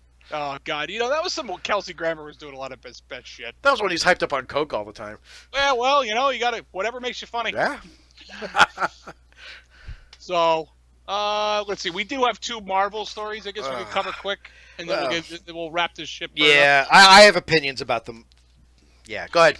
So, let's see. First off, Chris Evans is actually going to leave his role as Captain America after the second Infinity War film. Spoiler alert, Captain America dies. I don't think that's going to be the case. Although, realistically, somewhere in there, Captain America did die. The Punisher was Captain America for a while. Yeah. But there was a female Captain America, too, for a while. But you know what? You got to think. It's probably not just him that's going to walk away. They said Robert Downey Jr. is probably going to be done after this, which I can't imagine a Marvel universe without Tony Stark. I can't imagine anybody like them trying to recast him. No, you can't. There's no way. That. So he's probably going to have to walk off into the sunset. I'll say it that way because that's probably the nicest way to do it. Or he's going to have to die. Well, the new Iron Man in the new comics is a female. Yes. So it is. Because they said... sorry, go ahead. What's that? The trailer Infinity War. Okay, that's what I was waiting for. Here we go. Okay, I watched the trailer several times. I cannot understand. Is this an agree to disagree moment? Are we going to have this? It might be. It might be. Because you and I haven't discussed the trailer at all. Okay, all right. That's good. Yeah, we haven't. No, we haven't because I was waiting for this because I knew this was coming up. I watched that trailer twice, I think maybe even 3 times. I cannot understand how they're going to make a cohesive, coherent movie with all those goddamn characters in it. There's just no... honestly, it hurt my brain to watch that trailer because there are so many characters over the past 10 years. Pretty much every character from every Marvel movie in the last 10 years is going to be in this movie, and I don't understand how that's going to just come together. It's going to hurt my brain. Civil War was bad enough. There were too many characters in Civil War, in my opinion. And they're going to pretty much almost triple that. Civil War, personally. I think that story was really good. But I'm not saying the story wasn't... This is a real one, by the way, but anyway. I'm not saying the story wasn't good, but it was just how they brought in Ant-Man and Spider-Man was just, okay, we're bringing you in because, we can. It was never really part of the storyline. it was what was that Kevin Feige? Is that the guy's name that's really in control of this? He probably said, "Hey, what was those last 2 movies that we did, Spider-Man and Ant-Man? Yeah, bring them in next." Yeah, that's exactly how that went. Although Ant-Man turning into Giant Man, that gave me a boner the size of Giant Man. I'm sorry, that was really cool. I remember sitting in the theater with Kelly during Civil War because we went the day it opened. Ooh. We took the day off because we had something to do later in the day, so we took the day off. And it came in, it was like right around our anniversary, I think, and we decided we're going to go. And we sat into the theater. There were 3 people in the theater besides us. So I was like, man, we picked the best day. It was like a Wednesday morning. Yeah. That's just shocking for a Marvel movie. It is. But I remember like the part where he's turning to Ant-Man, he goes, I got something, but I can't hold it for long. And I turned to Kelly and I go, he's going to turn into Giant Man. Here it comes, here it comes, here it comes. I was like 4, know, and that's how Marvel makes you feel. That's really a description of it. And from that scene came one of the best lines in the movie when Spider-Man is like, I got this idea from a really old movie, and he's referencing Empire Strikes Back. And even Tony Stark's like, really old movie? Yeah. I didn't carve and date him. He's on the young side. I think that might be the line. But I think that, a lot of these guys, we'll actually get back to the topic at hand, because this is off topic with Jerry and Trev.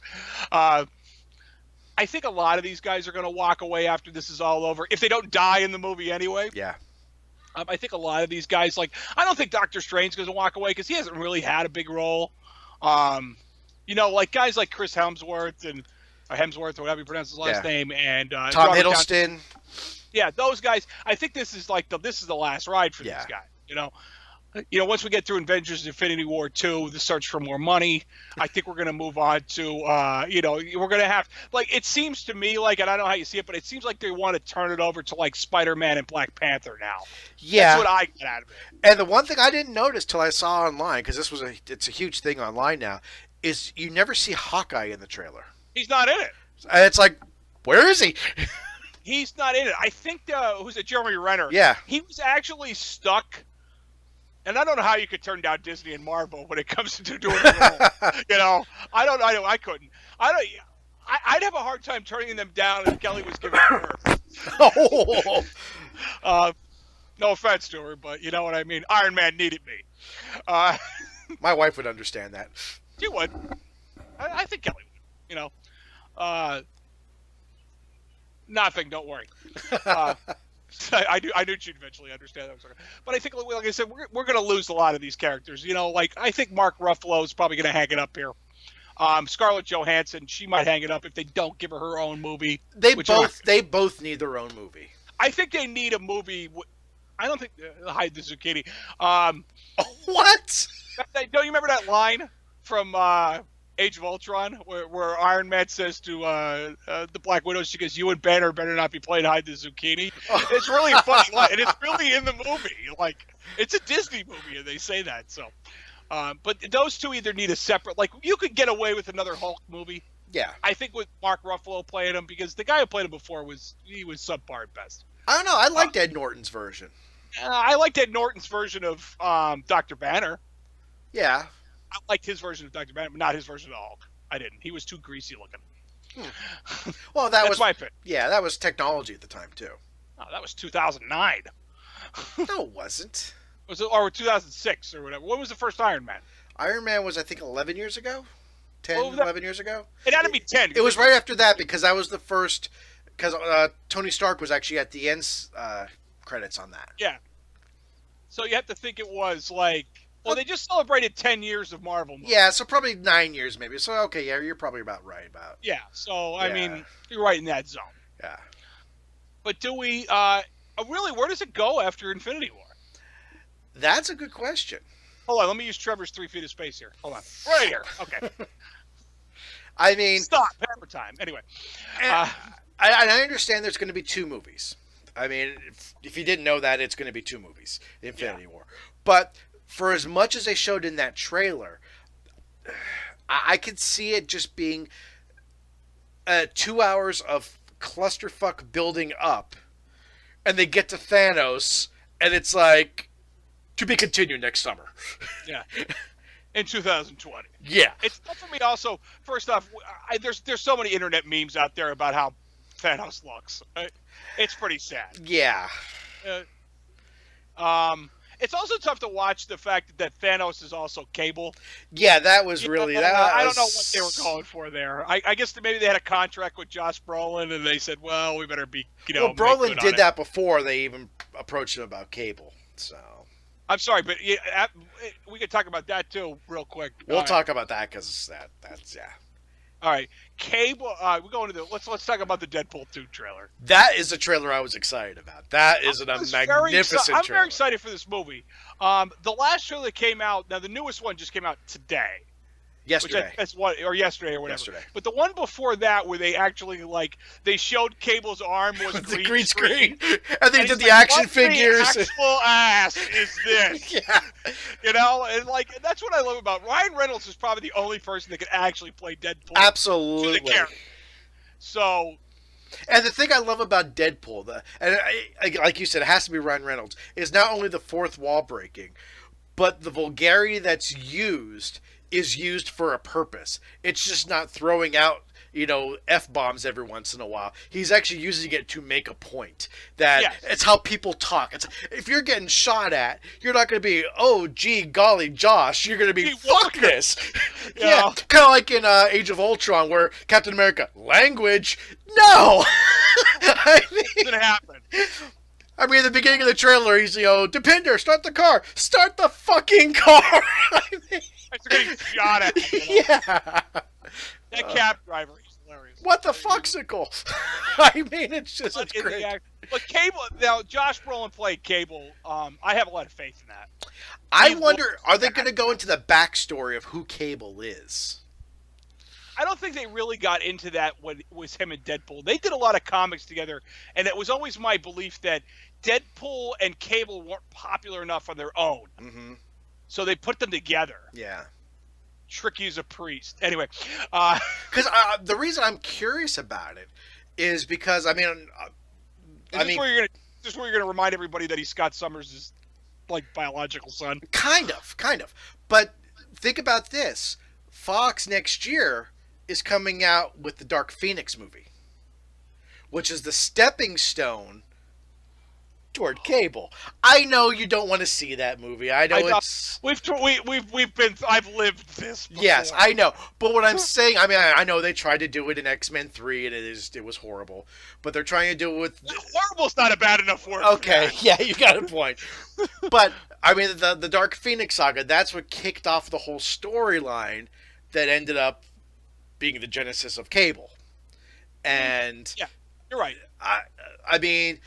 It's like a clone of Jean Grey or something. It was his mother. So and Scott Summers was his father, and he was taken to the future. Mr. Sinister did all that. Yeah. So, but I'm just curious. It's in the same studio. That are we going to see Josh Brolin in an X-Men movie now? Because they have to make contractually every 2 years. Picture deal to play. I think it was 4 or 5 picture deal to play Cable.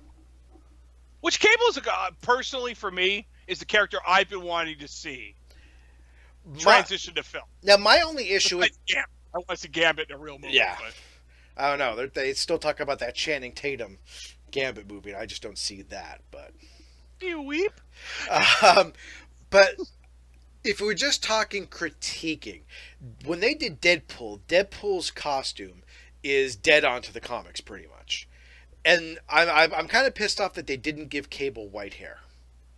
I think he has gray or white. It's gray. Yeah, that was the only thing. I'm like, really? You couldn't just dye his hair like it's supposed to be in the comics?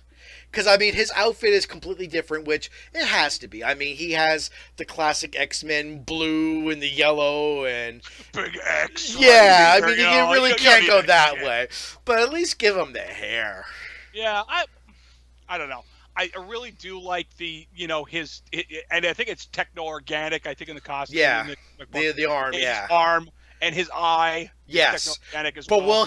I'm curious to see if they're going to use the eye.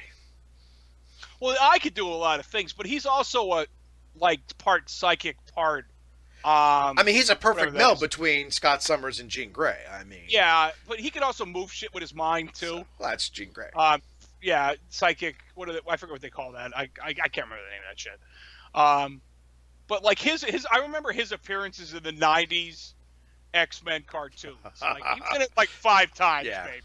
But every one of them was, like, memorable, you know? The best was when Wolverine got sent to the future and met Cable for the first time. Yeah. And I remember when they were trying to stop the mutant virus that eventually became the techno-organic virus, but that was, like, way later. But I remember, like, he had to use Wolverine's healing to actually stop the virus before it started. And then he would disappear into the future and stuff like that. Like, I actually watched that clip, like, not on a regular basis, because that would be geeky, but on a regular basis. So the biggest, going back to, the X-Men cartoon and the whole X-Men saga and the whole article. Yeah, the whole thing. But one of the biggest teases I think they ever gave us in the whole X-Men Fox universe was actually at the beginning of X-Men 3 when they were in the Danger Room and Colossus threw Wolverine. And then you hear, all this shit going on. Then you see an actual head of a Sentinel fall. And that was the only time we saw a real Sentinel in the entire X-Men series. Well, Days of Futures Past had Sentinels, but they weren't the Sentinels. Like made of plastic. Yeah, they looked like Ultron more than anything else. I mean, it was just, they're more organic looking. All your base belonged to me. Yeah. So, yeah, they were pretty well. Plus Peter Dinklage, I mean, I don't know where they were going there. He was popular then, I guess. Yeah. Now he's pushing Doritos. That is a good commercial, though. It is. I like the other one better, the Mountain Dew Ice. The Morgan Freeman? Yeah, I like that one better. When he puts the fire out, he just goes, that's really funny. And for those of you, I know you probably saw, it was all over Facebook 2 weeks ago, but they did a guy, I don't even know his name, did a great guitar cover of the original 90s X-Men cartoon theme. Oh, no, I would like to see that, though. Oh, I'll have to send that. I thought you saw that. No. Oh, it's a great cover. If I don't see all videos, I want everybody to know. So, I figured you've seen every YouTube video, so. No, not all of them. So I think, do we have anything else? You did the Deadpool. You did the Deadpool. You talked about, the other story was, pre-sale tickets for... pre-sale tickets for Avengers Infinity War. Yeah. But look, we didn't even have to transition. We're almost good at this. Have already exceeded Black Panther's pre-order ticket sales. Somebody keeps a record of this. We need this job. Immediately. Whoever has that job, I want it now. But it's already like, all right, so Avengers Infinity War, let's be real. It's probably going to be the biggest thing they do. Yeah, I would probably... I agree with that. It's going to be the biggest thing. Yeah. It's like we have now done 1,000 films. It's 10 years in the making. The first Avengers movie was like 6 years in the making.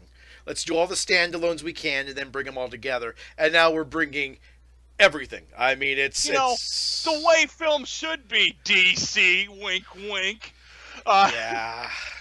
Justice League, hard to chew.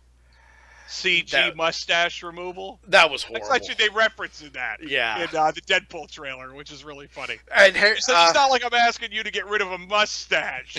And Henry Cavill did a Facebook video showing how he shaved it off. And they did a whole remembrance thing of him with his mustache. I would look that up as soon as it's done.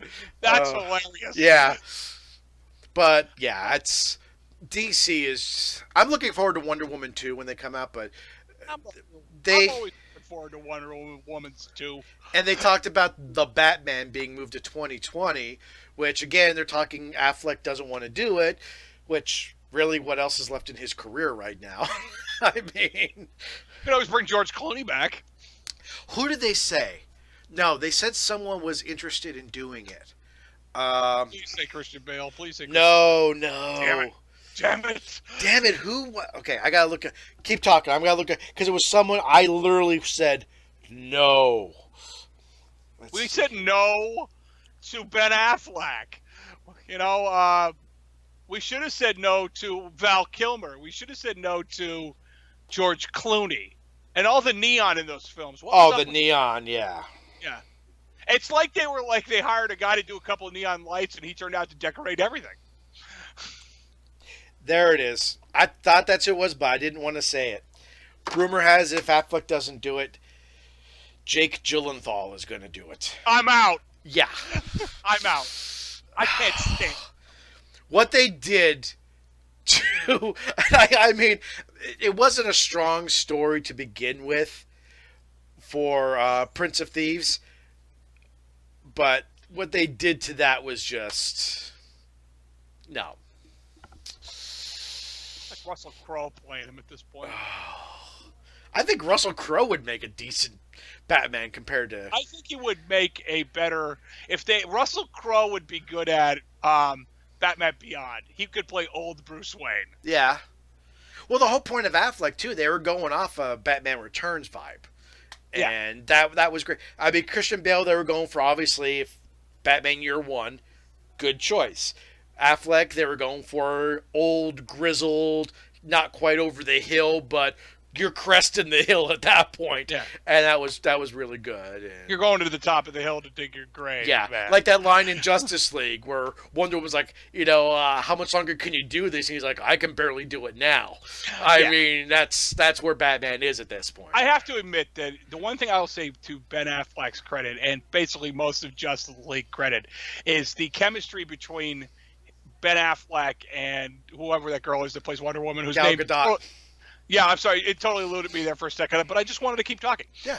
They had great on-screen chemistry. Yes. I think that was one of the highlights. Besides her.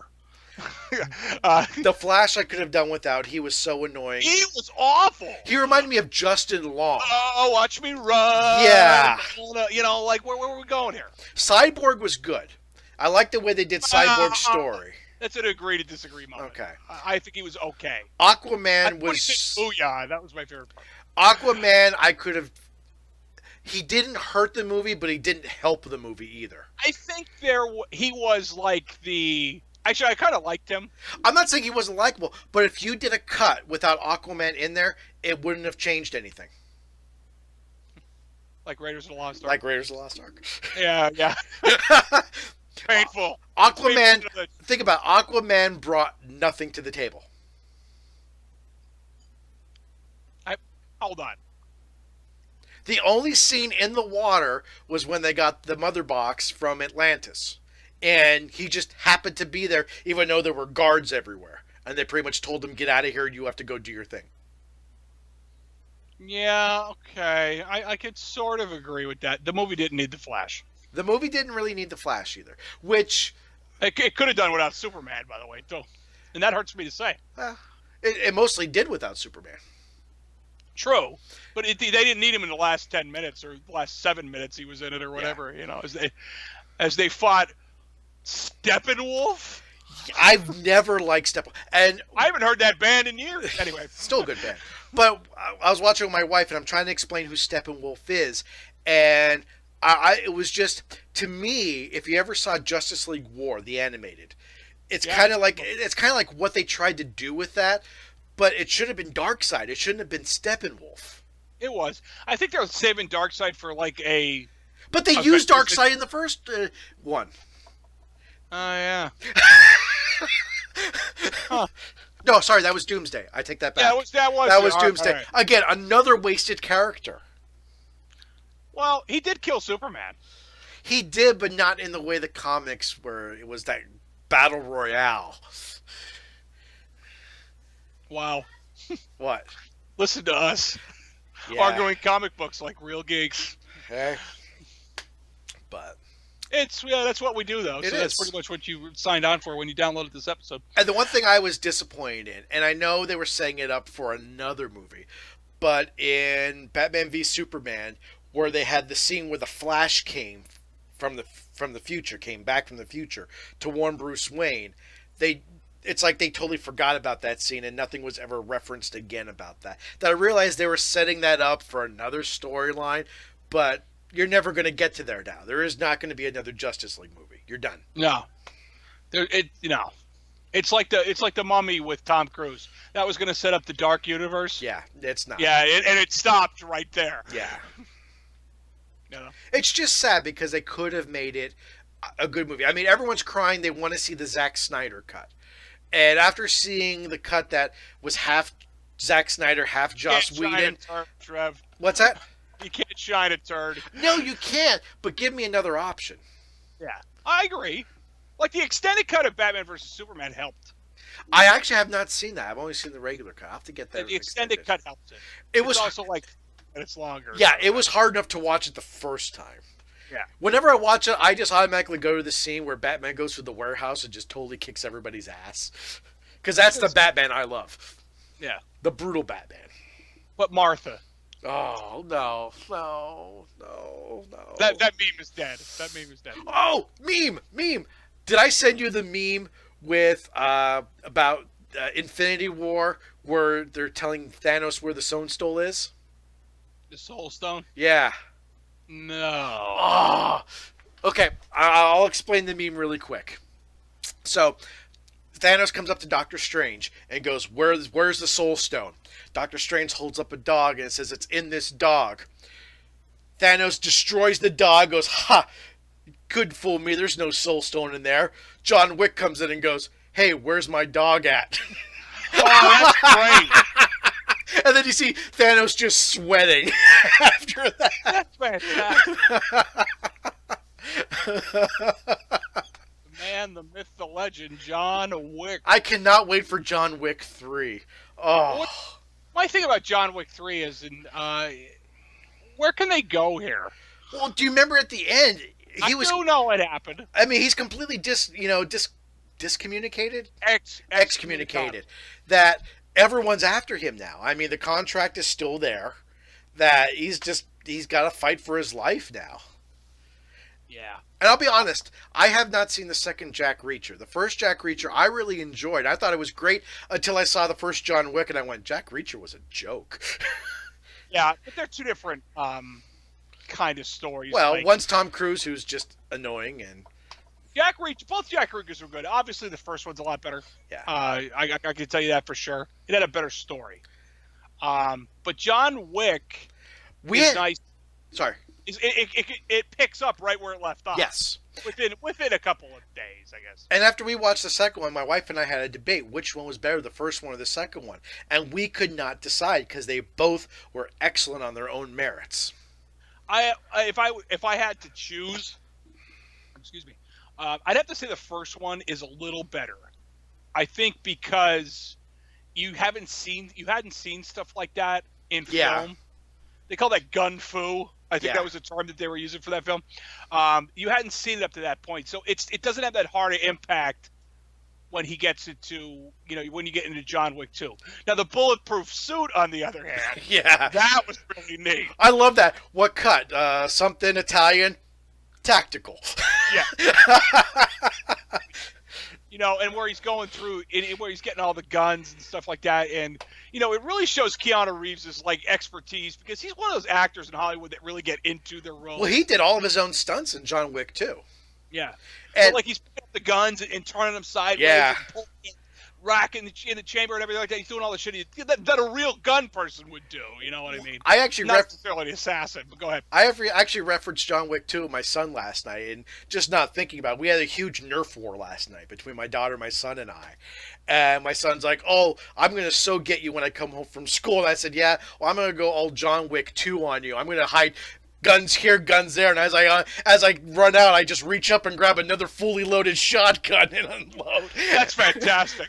Because that was one of the best scenes. I mean, when he's going in that tunnel, he's just shotgun here, this gun here, and it was perfectly timed. He had the machine. What was that? It was probably an AR-15, which is like a bad word these days. But anyway, and the shotgun, the Benelli, and his pistols. Which, you know what I like to see in John Wick? John Wick runs out of ammo. He does. He has to reload. And that's great. It's not really a '90s trope anymore, where Commando. That was the best ever. Yeah. He just keeps shooting. Here's that AK-47. What's that, 25 rounds? I would say 30 at the most. He shot 53 guys with it, so, I mean, it's nice to see that really happens. And he does it, very tactically. He does. He knows exactly when to reload. And, it's, like I said, again, it shows Keanu Reeves is better than Bill. And he makes the right shots. I mean, he'll shoot a guy in the chest, and as he goes down, he just clips him right in the head just to make sure he stays down. Except for the one guy he shot in the head twice and got back up in John Wick 2. Although I will agree that one of the best scenes ever created, gun-wise, and before that was probably the Matrix lobby scene, is in John Wick 1, the nightclub scene, which is just like long shot of him just kicking complete ass. Yeah.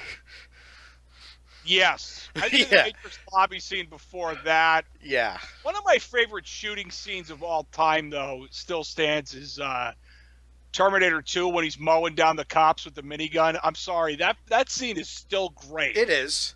But he's not killing anybody, though. Out of ammo, drops the minigun like it's nothing because it is. Yeah. Pulls out that grenade launcher, takes out a couple cars, too, just to remind them that he's still there. But there's no body count in T2 because he's... But you know what, though? That's actually better than it sounds. Yeah. Because, like, you can't say it's not hilarious. And it is. When they're getting ready to leave the Cyberdyne building, and he walks out into that gas, and he's just shooting the cops in the legs. Yeah. Kneecap the cops along, you know? And it's like, I don't ever want to see a cop get shot. Trust me. You know what I mean? Ever in my life. But that part is like, well, he said he wouldn't kill anybody, and he shoots that guard too at the Pescadero thing. He shoots him too. Another good gun scene: the original '80s RoboCop when he goes into the drug factory after Clarence Boddicker. One of my favorite parts is he's like, when he gets through the door, which he punches down. Yeah. The '80s, he starts targeting them early. Yeah. He's walking through, and he's not even turning his head. He's just shooting guys above him, shooting guys left him. The Auto 9, coolest gun ever. Oh, absolutely. And I think that's a good place to leave it. Yeah, I want the Auto 9. I really do. Guy used to know had an airsoft version of that, and that was pretty kick-ass. You told me you shot him in the leg with it. So, yeah, I did. Oops. I always think of that story when I see that gun. If I ever see a RoboCop clip, I'm like, I remember when Trev shot that guy in the leg with that. He didn't tell me it was loaded. That was his fault. Yeah. Oops. So. Famous last words. He didn't tell me it was loaded. Like that part at the end of Teenage Mutant Ninja Turtles where the shredder falls in the garbage thing, and he goes, oops. That might be one of the funniest scenes. And it wasn't probably intended to be. No. Basically homicide. Yeah. He committed cold-blooded murder. You know? But it's funny because it's in a Ninja Turtles movie, you know. All right, that's enough of this. I think we've got enough. I was going to go in about Dragon Ball Super, but I don't care about it really much right now. So, you want to talk about it? Well, I just want to say quick, like Dragon Ball Super is Dragon Ball in its entirety is coming to an end in about, well, I'd say about 15 hours, Japan time, Japan speak time. It'll never get old. Japan speak will never get old. It's the final. I want to say it's finally the end of this universe destruction saga that they've been going through. Because minutes in anime are months. Yeah, how they are. But it's finally come down to the end here, and I've watched every episode of this in Japanese. I've yet to watch one in English because why would I wait for the dub when it's on YouTube like the next morning in Japanese subtitles? Like, why wait? I could watch it on the Fire Stick, but ain't nobody got time for that. So you don't think they're going to bring Dragon Ball back after this? You know what? I didn't until I saw the trailer for the Dragon Ball Super movie that's coming out soon. Yeah. So I don't know if this is something they planned at the end of it. I'm not really sure.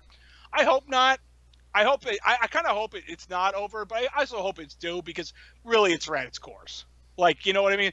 There can only be so many more times he gets more overpowered. Goku, the main character, in fact, all of them become more powerful before it's over. There's a limit. He can't beat Superman. We've been through that. Twice. If you watch Death Battle. So, but I think that by this time tomorrow I'll have watched it. So. And you'll be sad. And I will be sad. I may cry. Not really. Not gonna cry like a little bitch. No, I'll be upset it's over though because I really do enjoy it. You know what I mean? It's like my Sunday morning ritual. I get up, Dragon Ball on YouTube with a cup of coffee and relax and let the dog out. It's like that me time way early in the morning, and I won't have it now. So I guess I'll have to watch my YouTube subscriptions and catch up on them. Or something. Spend time with the family, That's overrated. I see them all. Speaking of overrated, so is this podcast. Let's get the hell out of here. Yeah. And for those of you on video, I want to apologize. I didn't realize this, but I'm wearing the same shirt as the last episode. Did not plan it, so I'll make sure No, we next time. recorded this back to back from the week before. Yes, we did. And I should put out there for those of you who haven't been paying attention, we actually agreed behind the scenes this is going to be a bi-weekly podcast. So every 2 weeks we'll get a new episode unless something pops up and we do a back-to-back week and then take one off. Yeah, or something like that. Or if something awesome happens. Yeah, if something awesome happens. But Yeah. I think every 2 weeks is a better format. We have more to talk about. Yeah, plus we have, we're not constrained by it. No, we're not. We have to try to make shit up like we did. Because I'll have some stuff to talk about for next podcast because on Wednesday, wife and I are taking a trip to New York City, and I plan on not only visiting Midtown Comics, but to the Nintendo New York City store. I'm going to have something good for next time. I will almost guarantee it. Oh, really?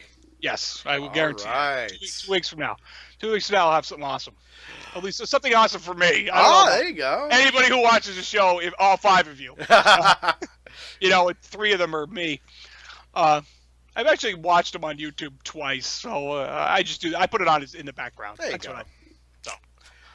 Okay, guys, thanks for listening, Jerry. Pleasure as always, sir. Thank you, sir. Okay, we'll see you guys later.